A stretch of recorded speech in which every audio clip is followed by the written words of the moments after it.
ሰላም ሰላም ቤተሰብ እንዴት አመሻችሁ? ደህና አመሻችሁ? እግዚአብሔር ይመስገን በጣም ደህና ነኝ። እናንተም ደህና እንደሆናችሁ ሙሉ ተስፋ አለኝ እላችኋለሁ። ውሏችሁ ቆይታችሁ እንዴት ነበረ? ይመስገን እኔ በጣም ደህና ነኝ እላችኋለሁ። ለቻናሌ አዲስ ናችሁ ቻናሌ ሰብስክራይብ፣ ላይክ፣ ኮመንት እንዲሁም ሼር በማድረግ ቤተሰብ እንሁን ማለት ነው።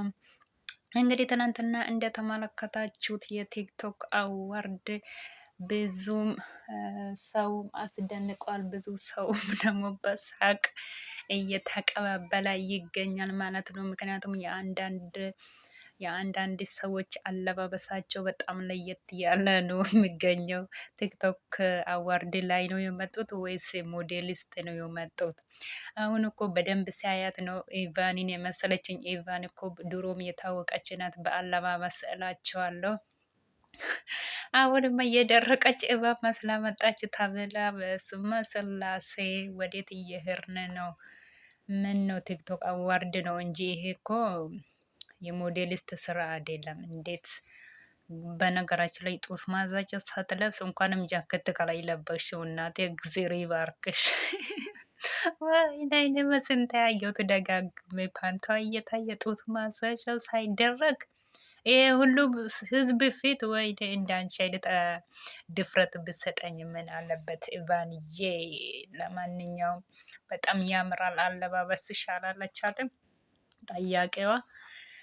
እና በጣም ደስ ይላል። አዶናይ ሽልማቱ መኪና ሽልማት አግኝተዋል እላቸዋለሁ። ዩቲ ደግሞ የ1 ሚሊዮን ብር ተሸላሚ ሆናለች። በጣም ደስ ይላል። ግን አለባበሳቸው በጣም ገራሚ ናቸው። እና አንዱ ደግሞ እንደ ሴት ልጅ ቦርሳ እና ልብሱ አለባበሱ ቦርሳም ይዞ መጣ። በጣም የሚገርም የልብስ ፋሽን አለባበስ ነው ይዞ የመጡት እና ደስ ይላል። ለማንኛውም ለተሸለማችሁ ኮንግራጁሌሽን ብያለሁ እላቸዋለሁ። በጣም ደስ ይላል። ግን ኢቫና ምን ነው እንደዚህ ራቁትሽን መጣሽው?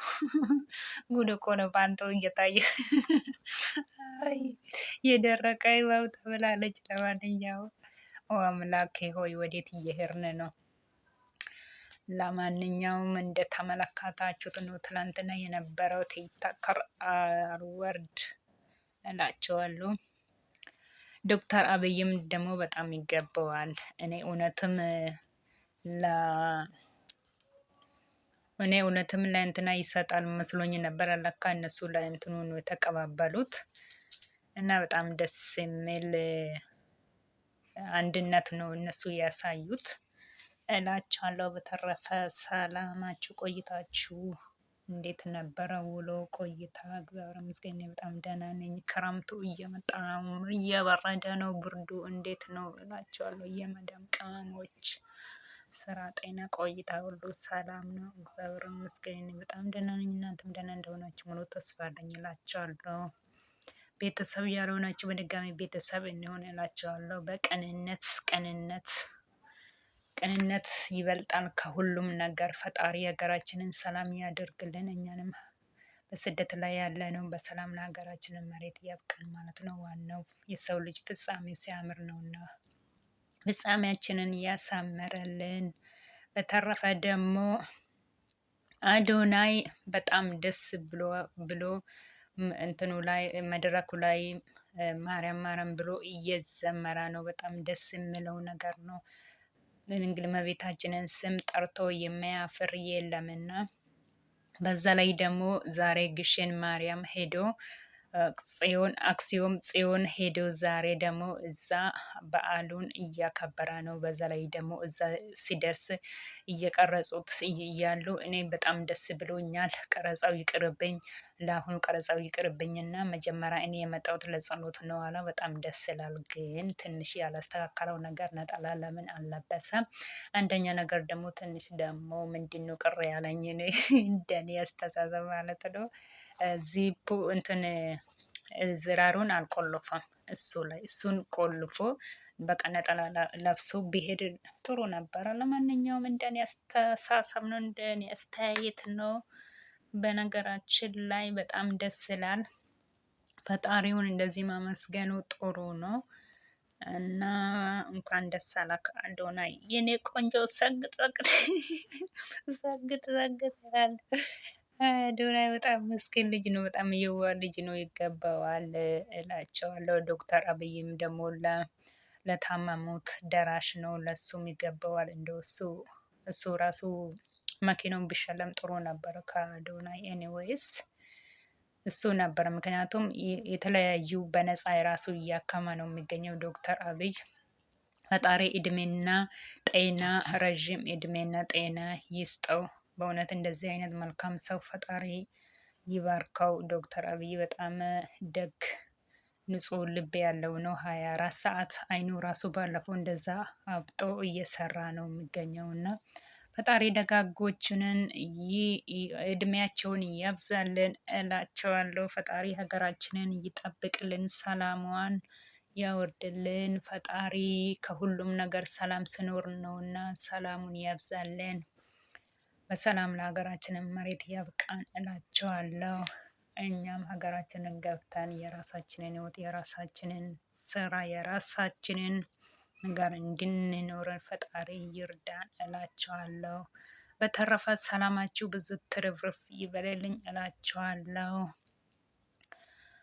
መልካም ቆይታ፣ መልካም ምሽት ይሁንላችሁ ማለት ነው። በሌላ ጊዜ በሌላ ቪዲዮ እስክንገናኝ ሰላም ቆዩልኝ እላቸዋለሁ። እና ከወደዳችሁት ቪዲዮ ላይ ኮመንት ማድረጋችሁን እንዳትረሱ ማለት ነው። በሌላ ጊዜ በቀጣይ እንገናኛለን ማለት ነው። መልካም ምሽት ይሁንላችሁ።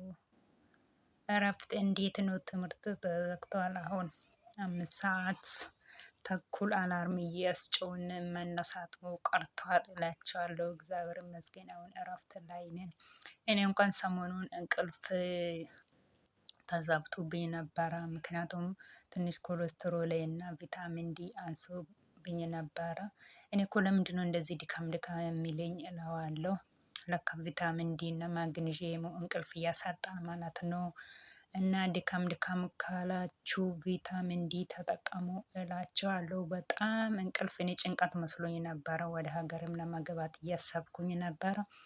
ከዛም በኋላ ጭንቀትን ነው በቃ እንደዚህ ያረገኝ።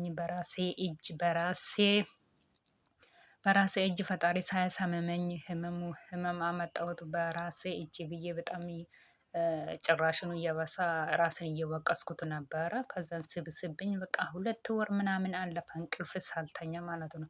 ከዛም በኋላ ሐኪም ቤት ካልወሰዳችሁኝ ብዬ ሄጄ ተመራመርኩኝ። ሲሄድ ስንት ቀን እንደተመላለስኩኝ 3 ቀን ምናምን ነው የሄድኩት። ምክንያቱም እንዲሁ ደም ምርመራ ማድረግ አለበት ተባልኩኝ እና ደም ምርመራ ላይ ደግሞ የመጀመሪያ ቀን ምንም ነገር ሳትበላ ሳትጠጣ ተምጣ ተብዬ ነበረ። ከዛን ስንሄድ እሁድ ዕለት ነበረ። እሁድ ደግሞ መጀመሪያ ሐኪሟ አልተገኘችም። ምክንያቱም ምንም ነገር የማያማት ከሆነ ውጋት ምናምን ከሌላት እኔ እንደዚህ አይነት ህመም አላውቅም። እኔ ደግሞ እንቅልፍ ብቻ ነበረ ትዝ ያለኝ። ለካ አንዳንዴ እንደ መርፌ ይወገኛል እግሬ ስር እየሄደ ማለት ነው። እሱን ረስቻለሁ። ግን ያ ውጋቱ ምንድነው? እግሬ ስር እንደ መርፌ የሚወጋው ነገር የቪታሚን እጥረት ነው። እኔ የቪታሚን እጥረቱ መሆኑን አላወቅኩትም ነበረ። ከዛም በኋላ ምንም ነገር ውጋት ምንም ነገር ህመም ከሌለበት እኔ እንደዚህ አይነት ህመም አላውቅም። ለማንኛውም ወደ ሌላ ዶክተር እሷ ትየው ነገ ትመጣለች ዛሬ የለችም ተባልንና 3ኛ ቀን ስንመለስ በማግስቱ ደግሞ እኔ ምግብ ምሳዬን በልቼ ሄድኩኝ። አይሆንም ደም ምርመራ ላይ ሙሉ አይወጣም ግማሽ ብቻ ነው የሚወጣው አሉኝ። ከዛም በኋላ ሌላ ጊዜ ምንም ነገር ሳልበላ በባዶ ሆዴ ሄጄ ታየሁት እላቸዋለሁ። ሲሄድ ቪታሚን ዲ የላትም ተባልኩኝ። እና ማለትም የፈለኩኝ ድካም ካላችሁ እና የልብ ድካም የልብ ምታት ካለባችሁ የቪታሚን ዲ እጥረት መሆኑን እንዳትዘነጉ ማለት ነው። ምክንያቱም እኛ 24 ሰዓት ስራ ላይ ነው። ፀሀይ አናገኝም በብዛት ከቪታሚኑ ፀሀይ ላይ በጣም ይገኛል ማለት ነው። ቪታሚን ዲው ስለዚህ ፀሀይ ስለማናገኘው ቪታሚን ዲው እያነሰ ስለሚመጣው ድካም ስሜት ይሰማናል ማለት ነው። ስራ ብቻ አይደለም፣ ምክንያቱም የቪታሚን እጥረት ስለሚሆን ይሄንን ነገር ብትጠቀሙ ጥሩ ነው። ምክንያቱም እኔ እንደዚህ ቢያውቅ ኖሮ አሁን ቲክቶክ ላይ ሁሉም የተለያዩ ቪዲዮ በቃ ትምህርት የሚሰጥ ቪዲዮ እየመጣ ነው።